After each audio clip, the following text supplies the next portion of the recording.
ચોમાસાની શરૂઆત સાથે જ વડોદરામાં ભૂવાઓ નિર્માણ થવાની શરૂઆત. ગોત્રી પાણીની ટાંકી પાસે રોડ ધસી જતા વાહન ચાલકો પરેશાન.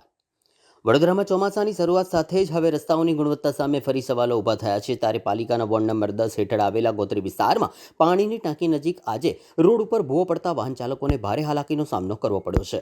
ઘટનાને પગલે સ્થાનિકોમાં પણ ચિંતા વ્યાપી છે. મળતી માહિતી મુજબ પાણીની ટાંકી પ્રિયા સિનેમા તરફ જવાના માર્ગ ઉપર અચાનક રોડ ધસી જતા મોટો ભૂવો પડ્યો હતો.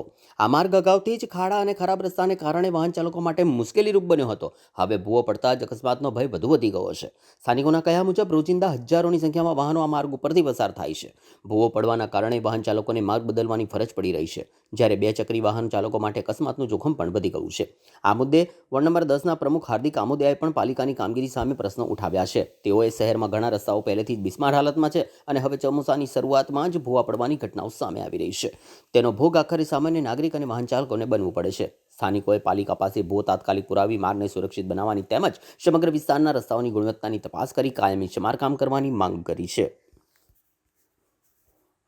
જો આજે એક ઉત્તમ નમૂનો જે આખા 19 વોર્ડમાં ભૂવા પડવાની શરૂઆત થઈ ગઈ છે.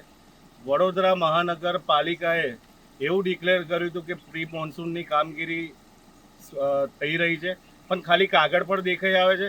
આજે જુઓ કે 2 વરસાદ પડતા વડોદરાની સ્થિતિ ભૂવા નગરી તરીકે ઓળખાય છે.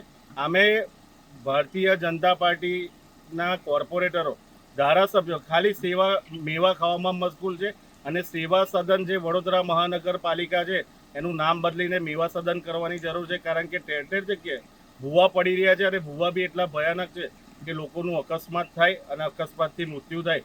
તો જે બી વોર્ડ 10માં જે આવતા વોર્ડ ઓફિસર હોય એને ફિલ્ડ પર ફરવાની જરૂર છે, નહીં કે પંખામાં કે એસીમાં બેસવાની જરૂર. જો કોઈ એક અકસ્માત મોટો થશે એના જવાબદાર વોર્ડ અધિકારી હશે, જે તે વોર્ડ 10ના કોર્પોરેટર હશે અને જે કોન્ટ્રાક્ટર છે એને તાત્કાલિક બ્લેક લિસ્ટેડ કરવો જોઈએ. કારણ કે જે તાનાશાહી જે આ લોકો કરી રહ્યા છે ભ્રષ્ટાચાર કરીને, આજે આ લોકોનો ભ્રષ્ટાચાર છાપરે ચડીને પુકારી રહ્યો છે. તાત્કાલિક ધોરણે આ ગોત્રી પાણીની ટાંકી છે જ્યાં ભૂવો પડ્યો છે એ તાત્કાલિક પુરાવો જોઈએ અને જે બી કોન્ટ્રાક્ટર છે એને સસ્પેન્ડ કરવો જોઈએ, રદબાતલ કરવો જોઈએ.